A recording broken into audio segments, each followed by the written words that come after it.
Michael Jordan sees a boy selling his trophies for food. What he does next is unbelievable. Before we get into the story, comment below where in the world you are watching from today, and if you like this story, don't forget to subscribe. The bell over the pawn shop door gave a dull ring as Jalen Cruz stepped inside, hoodie up, shoulders hunched. His sneakers were worn thin, the rubber soles starting to peel. He didn't come here to shop. He came to trade. Mr. Ray barely looked up from the counter. The place smelled like old wood and metal, faded guitars on the wall, watches in glass cases, broken dreams on every shelf. Jalen stood there for a second, silent, before stepping forward and placing the shoebox on the counter. Ray opened it slowly. Inside were 5 trophies, a gold medal, and a scuffed basketball signed by an entire high school team. "You sure, kid?" Ray asked, tapping the edge of the box. Jalen nodded. "I need whatever you can give me." Ray sighed. "You're the Cruz boy, right? From the high school team?" "I was," Jalen said. "I don't have time for basketball right now." Ray steadied him. He'd seen all kinds of folks walk through this place. Junkies. Old vets. Single moms. But a kid pawning his trophies? That was new. He opened the register, counted out $35, and laid the bills gently on the counter. "It's not much," Ray said. "But it's honest." Jalen scooped up the cash like it might vanish. "It's enough." "Food?" "Yeah." "Your mom?" "In the hospital. I'm the only one left at home with my little brother and sister." Ray paused, then reached into the drawer and pulled out 2 protein bars. "Here." "On the house." Jalen hesitated, then took them. "Thanks." As he turned to leave, Ray asked, "You're not coming back for these, are you?" Jalen didn't answer. Outside, the cold air hit harder than usual. He stuffed the bills in his pocket and crossed the street, head down, weaving past the row of shuttered businesses. He stopped by the small corner store, grabbed a bag of rice, a can of soup, and some bread. When he got back to the house, his siblings were curled up on the couch, still in their school clothes.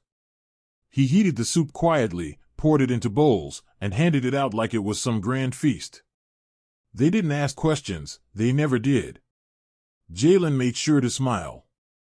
Then he told them it was movie night, popped in the same scratched DVD they always watched, and leaned back in the chair, arms crossed, eyes fixed on the screen but not watching a second of it. He should have been on the court that night. His team was prepping for regionals, Coach Bennett was texting nonstop, and scouts were supposed to come watch him play. But the hospital bills were real. The empty fridge was real. The light bill was overdue, and basketball didn't pay for anything right now. Later that night, when the kids were asleep, Jalen slipped out. The old neighborhood court was just 5 blocks away. Chain nets. Cracked pavement. One of the rims was bent like a crooked smile. He pulled out the beat-up basketball he'd kept for himself, the only thing he didn't pawn, and started shooting under the flickering streetlight. He didn't warm up. Just shot. Over and over. Threes, free throws, turnarounds. Like his life depended on it. He didn't hear the car idling across the street. Or the man in the passenger seat watching. Inside that car, Michael Jordan sat still, face unreadable. He had just wrapped a private tour of the area, checking out possible locations for his next youth center project. He hadn't expected to end up here. But the pawn shop story caught his attention earlier that day. A local blog had posted about a high school athlete pawning trophies for groceries. Something about it stuck. MJ leaned forward in the seat, watching the kid move. There was no crowd. No coach barking orders. Just raw motion. Like the court was the only place he could breathe. "I've seen that look before," he muttered to himself. His driver asked, "Should I call him over?" MJ shook his head. Not yet. The next morning, Jalen was back in line at the free breakfast program before school. He wasn't ashamed. He was tired. Coach Bennett pulled up beside him, rolled down the window. You skipping practice again? I told you, I can't. You skip one more day, I gotta bench you. Jalen didn't flinch. Then bench me. Coach stared at him for a second. You pawned your trophies? I needed to feed my family. Coach's face softened. Jalen. Don't. Please. That night, Ray called his old friend Marcus, who used to write for a Chicago sports column. He hadn't used the guy's number in years, but he made the call anyway. I got a story, Ray said. Marcus listened. Then asked, what's the kid's name? Jalen Cruz. Send me a picture of the trophies. Ray sent it. The blog post went up the next day. Title, Kid Sells Glory to Buy Groceries. It didn't go viral instantly, but it spread enough. A few local shares, then some pickup from a sports blog. And then it hit one of those big basketball Instagram pages. And from there, the story caught fire. But Jalen didn't know. He was too busy checking homework, watching over his sister's asthma meds, and trying to keep the lights on. That night, someone knocked on their door. Jalen peeked out the window, expecting the landlord. Instead, it was Coach Bennett, holding a pizza box and a bag of groceries. Jalen opened the door slowly. Don't make a big deal out of it, Coach said. A buddy owed me a favor. Jalen let him in. They ate in silence. When the kids went to bed, Coach leaned forward. You're the best I've seen come through this town in years. Don't let the struggle make you forget who you are. I haven't, Jalen said. I just don't know if that matters right now. Coach nodded. Maybe not yet. But someone's watching. That night, Jalen went back to the court. He didn't know a pair of eyes were watching again. Not from a distance. This time, MJ wasn't in a car. He was standing in the shadows, arms crossed, just beyond the fence. And when Jalen hit a fadeaway three and walked off into the night without missing a step, MJ smiled. This kid's got fire, he said. And fire has a way of spreading. The morning air was sharp, biting through Jalen's hoodie as he jogged to school. His phone buzzed nonstop. Unknown numbers. Messages from classmates. Screenshots. Links. He scrolled through one of them and froze. His face was everywhere. Kid sells trophies to feed siblings, could be the next big thing. It had a photo of him mid-jump, shooting at the busted neighborhood court, light catching the curve of the ball. The caption under it read, "Talent can't eat. But it can fight."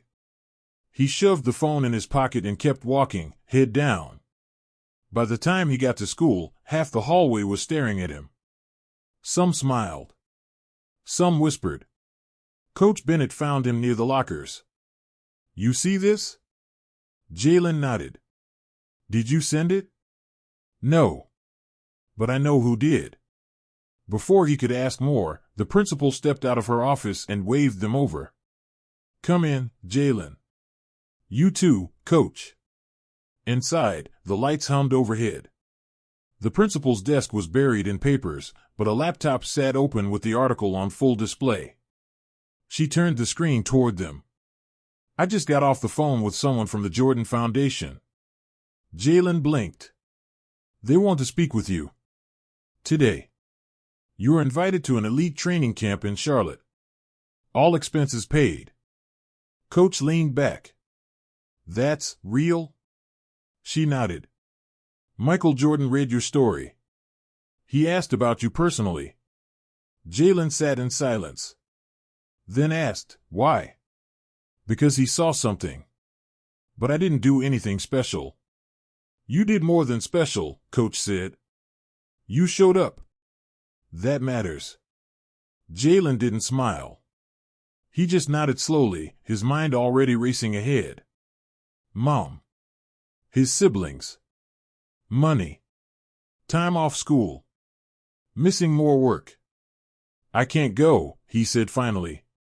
I have responsibilities. The principal folded her hands. You have an opportunity, too. Let us help. That afternoon, they worked fast. The school agreed to excuse his absence. A local donor offered to cover groceries while he was gone. His mom's hospital bills were being negotiated. A neighbor volunteered to watch his siblings. Jalen didn't know what to say. He just packed a duffel bag, hugged his little brother and sister, and promised he'd be back soon. The flight to Charlotte was quiet. He barely touched the snacks they gave him. Even on the ride to the Jordan Academy, he kept looking out the window, wondering if any of this was real. Then the gates opened. The facility was massive, full courts, weight rooms, dorms, cameras everywhere. Kids in fresh Jordans and designer tracksuits filled the lobby, laughing, flexing, snapping selfies. Jalen walked through in worn-out sneakers, duffel on his shoulder, alone. No one greeted him. No warm welcome. Just a clipboard shoved into his hand and a schedule. Day 1, skills test. Day 2, strength and endurance. Day 3, scrimmages. He bunked with a kid named Reese, tall and loud, who asked, "You the trophy kid?" Jalen didn't answer. "You're all over my tic-tac," Reese continued. "That story's wild. But don't think it gets you special treatment.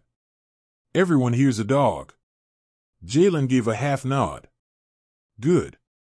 So am I." The next day, the drill started early. No speeches. No cameras now. Just sweat and hardwood. The other kids joked. Talked trash. Showed off. Jalen kept quiet and worked. He didn't have fresh gear or a trainer. But he outran half of them. Outjumped most. Outlasted everyone in the endurance test. At lunch, Reese threw a towel at him. "You're quick. But let's see how you handle contact tomorrow." Jalen said nothing. Later that night, he slipped into the dark court while the others played games in the lounge. He shot free throws until his arms ached. Unbeknownst to him, someone was already in the stands. MJ stood in the shadows, arms crossed, watching the rhythm of every shot. No lights. No crowd. Just the sound of leather and net. The next morning was scrimmage day. Jalen was placed on a team of underdogs, shorter, quieter players who hadn't shined during drills. Reese, of course, was on the stacked squad. The game started fast. Trash talk echoed. Elbows flew. Jalen took a charge in the first 2 minutes and didn't complain. Then something shifted. He started calling plays. Directing traffic. Feeding open shooters. Stealing passes. And hitting shot after shot. The room got quieter. By the final 5 minutes, the score was tied. Reese smirked, dribbled behind his back, tried to break ankles. Jalen read the move, picked his pocket, and sprinted down the court for a clean layup. The whistle blew. Jalen's team won. The stacked squad walked off in disbelief. The coaches took notes. Some nodded. MJ hadn't moved from his corner. But now, he stood up. He walked straight across the court.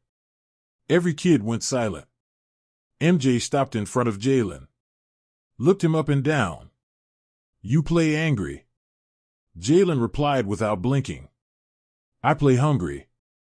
MJ smirked. "That's even better." He leaned in, voice lower. "Why'd you sell your trophies?" Jalen didn't hesitate. "Because you can't eat a legacy." MJ nodded slowly. "Yeah. I know something about that." Without another word, he walked off. No handshakes. No hugs. Just that. The rest of the camp passed in a blur. Jalen didn't get any special perks. No VIP treatment. Just more drills, more sweat, more silence. He wasn't sure what MJ wanted. Or if anything would come of this. When the final day came, he boarded the plane back home with the same duffel, the same shoes, and no answers. But something had changed. The fire inside him wasn't just survival anymore. It was belief. Jalen stepped off the bus and back into the neighborhood like nothing had changed. Same cracked sidewalk. Same flickering streetlights. Same sagging hoop on the corner court. He walked home, duffel bag over his shoulder, greeted by the faint hum of the old TV and the smell of rice cooking. His sister ran up and hugged him tight. His little brother followed, holding up a drawing he'd made of Big Bro dunking. Jalen smiled for real this time. His mom was still in the hospital, but the nurse had called earlier. She was improving. Slowly, but improving. That alone made everything worth it. The next day at school, the whispers returned, but different now. Some nodded at him with respect. Others kept their distance. Coach Bennett walked into the gym with a clipboard. Word is, you held your own. Jalen shrugged. I stayed in my lane. Coach smiled. You made the news again. I didn't ask to. You didn't have to.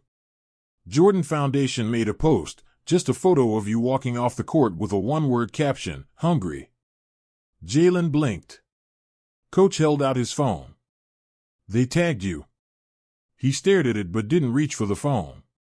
That means something? Coach lowered his voice. Maybe. Or maybe it's a test. Jordan doesn't hand things out. He watches. Watches for what? For what you do next. Jalen looked down at his scuffed shoes. Then I better make it count. That night, he was back at the court before sunset. He brought the neighborhood kids with him, 8 of them, ranging from 6 to 12. Half didn't know how to dribble. One didn't even have shoes. But Jalen stayed patient. He set up cones. Drew chalk lines. Ran drills. Taught them how to pass, how to pivot, how to believe. The next evening, more kids showed up. A couple of parents watched from folding chairs. Someone brought Gatorade. Someone else brought a speaker and played old 90s hip-hop. The court was coming alive again. Ray, from the pawn shop, showed up with a lawn chair and sat in the corner. He didn't say much. Just watched. On the third day, a black SUV parked across the street. It didn't move. Jalen noticed it but didn't react. The SUV returned again the next day. Same time. Same corner. Same tinted windows. A week later, Coach Bennett pulled Jalen aside after school. You've got another offer, he said. Jalen shook his head. I'm not chasing offers. This one's not from a college. It's from Jordan's Prep Academy. Full ride. Tuition. Housing. Food. They'll even relocate your siblings and cover your mom's care. Jalen froze. You serious? Coach handed him a manila envelope. It's all in there. Jalen opened it slowly, scanning the papers. Everything was real. The school logo. The letterhead. The signature, Michael Jordan's name in bold black ink. And at the bottom of the letter, a handwritten note, you didn't sell your legacy. You invested it. He didn't say anything for a long time. Coach leaned forward. So what are you going to do? I don't know, Jalen said. This court, these kids, they need someone too. You can come back in the summers. You can build something lasting. But you've got to take the next step first. That night, Jalen walked to the pawn shop. The trophies were still there, now in a glass case near the register. Ray looked up. Didn't think I'd see you again. You said I wouldn't come back. Ray gave a tired smile. Yeah, well, I've been wrong before. I want them back. Ray reached under the counter, pulled out the receipt. Already paid for. Someone came in 3 days ago and bought the whole box. Jalen furrowed his brow. Who? Ray nodded toward the window. Jalen turned. The SUV was parked right outside. The passenger door opened. Michael Jordan stepped out. He didn't walk with security. No cameras. Just that quiet, intimidating presence. He walked into the pawn shop and stood beside Jalen. Ray stepped back. "I'll give you two a minute." MJ looked at the case. "You didn't ask for help," he said. "I didn't think anyone would care." "That's the mistake people make," MJ said. "Thinking no one's watching when they're losing. I wasn't trying to be seen." "But you were." They stood in silence for a beat. "I saw myself in you," MJ said. "The way you play. The reason you play. You're not perfect. You're raw. But you've got fire." Jalen nodded once. "So what now?" "You take the scholarship," MJ said.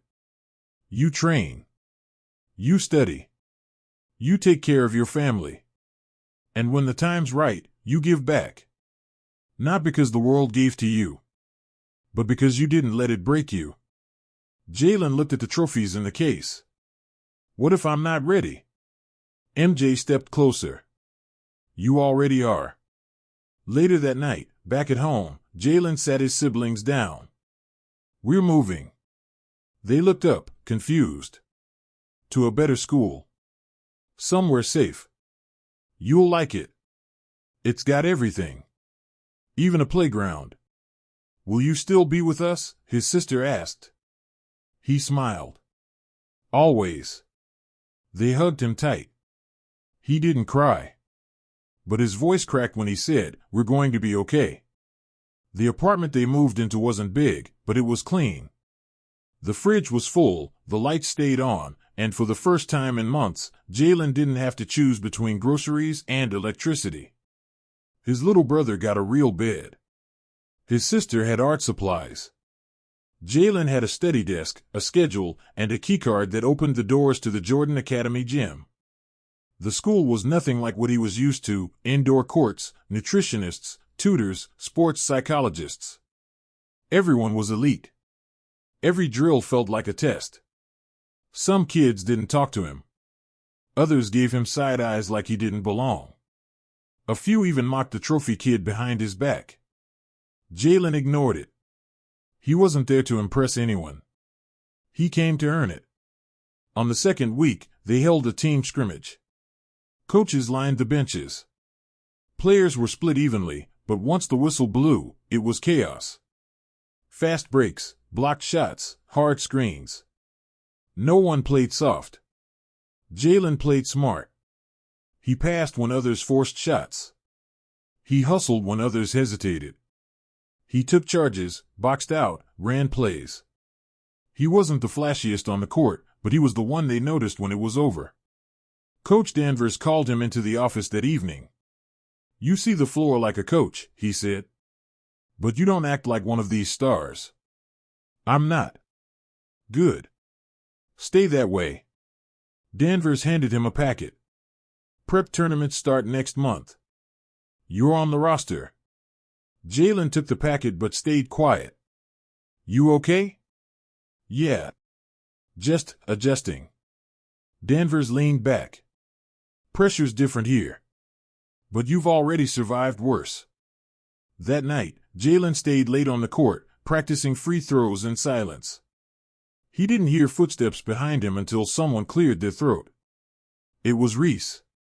He hadn't said a word to Jalen since the camp. "Didn't think you'd show up," Reese said. "Didn't think you'd speak." Reese nodded slowly. "You're better than I thought." Jalen shot another free throw. "You too." They stayed there a while. No trash talk. Just quiet understanding. Weeks passed. Jalen found rhythm. Class in the morning, practice after lunch, gym sessions at night. His siblings made friends. His mom got moved to a recovery center nearby. Every Friday, he visited her. She always asked the same thing: "Are you still playing?" And he'd smile and say, "Yeah, Mom. I'm still playing." Then one Friday, she asked something different. "You happy?" Jalen paused. "I think I'm getting there." In December, they flew to Chicago for a winter showcase. National scouts were coming. Big names. Big chances. One performance could change a kid's future. Jalen wasn't nervous. He'd played with holes in his shoes before. He could handle stadium lights. The game started tight. Both teams played physical. Jalen got knocked down twice in the first 5 minutes. No calls. He didn't complain. He got up and kept going. By halftime, the score was tied. Back in the locker room, Coach Danvers gave short instructions, then pointed at Jalen. Run the offense. Keep it simple. This is your half. Jalen nodded. He walked back on the court with the whole gym watching. Somewhere in the stands, MJ was there too, hat pulled low, no fanfare. Third quarter, Jalen took over, not with flashy dunks, but control. He called plays like a veteran. Hit mid-range jumpers. Made passes that sliced defenses open. With 12 seconds left in the game, they were up by 1. Opposing team had the ball.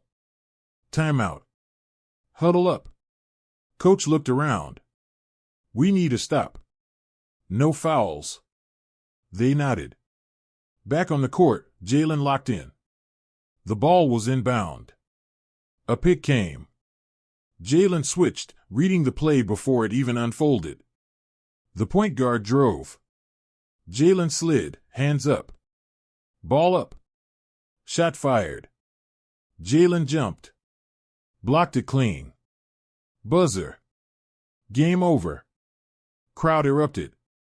Jalen didn't celebrate. He helped the shooter up, then jogged back to his bench like it was nothing. The moment hit only later, when MJ met him outside the locker room. You looked comfortable out there, he said. Jalen nodded. It felt like home. MJ smiled. You know what makes someone great? Talent? No. Decision-making when it counts. That block? That wasn't just athletic. That was timing, instincts, guts. You trust your gut? Always. Good. That'll take you further than hype ever will. He handed Jalen a folded card. Keep working. Stay hungry. Jalen nodded. I will. That night, back at the hotel, Jalen sat by the window, card still in his hand. It wasn't a business card. It was a note. Real players don't chase fame. They build something that lasts. He folded it carefully and slid it into his Bible. 3 months later, the season was in full swing. Scouts were calling. Articles were circling. Underdog on fire. The kid who blocked his way to greatness. But Jalen stayed grounded. Every Saturday, he ran drills for younger kids on a local court near campus. Word spread fast. First it was 10 kids. Then 20. Then whole families showed up. One afternoon, MJ showed up again. No one knew he was coming. He watched from the back while Jalen coached kids who had never even seen a gym. Afterward, MJ pulled him aside. You think you're giving them basketball? Jalen shrugged. Something like that. MJ shook his head. You're giving them proof. That it's possible. Jalen didn't say anything. He just watched the kids pack up their basketballs and walk home with smiles. That was the real win. The spring showcase was packed. College recruiters lined the stands. NBA scouts sat with clipboards. Cameras hovered above the court. This was it, the final stretch of the season. The game that could seal scholarships, change futures. Jalen laced up slowly. Same old ritual. Same old pair of beat-up socks he wore the day he pawned his trophies. He kept them as a reminder of what it cost, of where it started. He looked at his siblings in the front row. Their clothes were fresh now. They held signs. His sister had drawn his jersey number in bold marker. His little brother was wearing a Jordan hoodie and eating popcorn like it was the greatest day of his life. Coach Danvers walked over and put a hand on Jalen's shoulder. You ready? Jalen stood. Always. The game tipped off fast and furious. The other team was ranked higher, their players older and more physically dominant. But Jalen didn't back down. He directed the floor like a general. Cut through defenders. Fought for every rebound. By halftime, they were trailing by 6. In the locker room, no yelling. No panic. Coach said, "You've come too far to fold now." Jalen stood up, looked around. "We don't need perfect. We just need effort." Second half started. The lead grew to 9. Then 11. The gym was tense. The crowd restless. Then it shifted. Jalen sparked a run with a deep 3. Then a steal. Then a no-look pass for a dunk. Timeout. Momentum flipped. Down by 1. 30 seconds left. Shot clock off. Coach called a final timeout and turned to Jalen. "You want the last shot?" Jalen didn't hesitate. "I've earned it." Play resumed. Ball in his hands.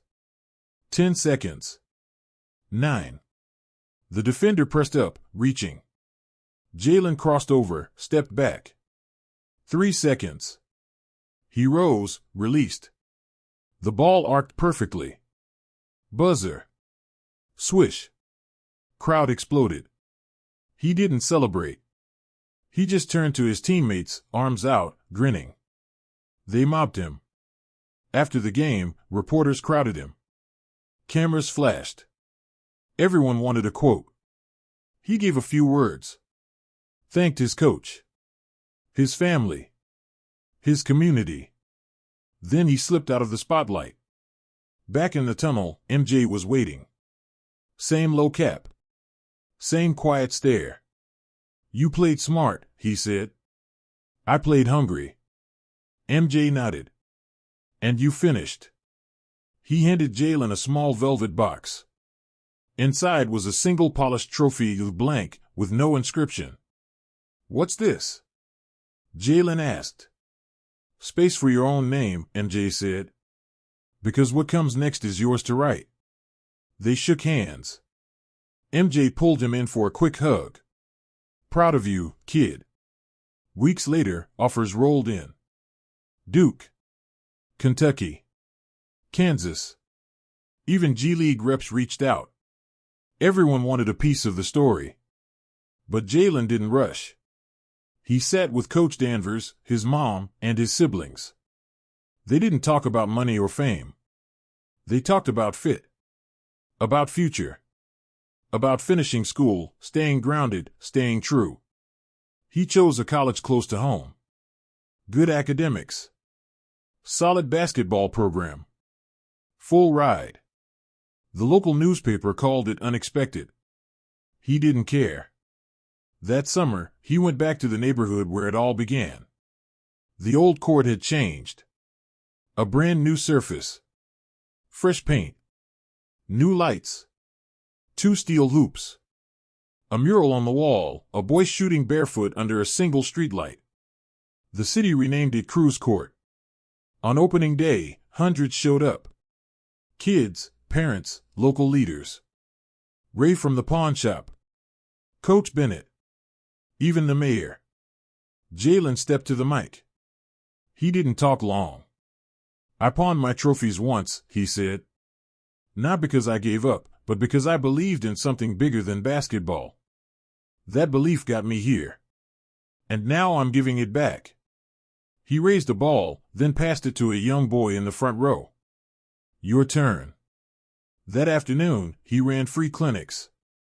Handed out sneakers. Gave kids drills, advice, encouragement. The court echoed with laughter, not silence. Later, as the sun dipped behind the rooftops, Jalen sat alone on the baseline, sipping water, watching the kids play pickup. Ray walked over. "Place looks different." Jalen nodded. "It feels right now." Ray chuckled. "You remember when I said you wouldn't come back? I did more than come back." They shared a smile. A couple of kids ran up. "Coach J, can we get one last game?" Jalen stood, dusted off his shorts. Let's run it. They played until the streetlights flickered on. Years later, Jalen Cruz's name would show up in college stats, highlight reels, and draft talks. But none of that meant more than that court. That summer. That moment.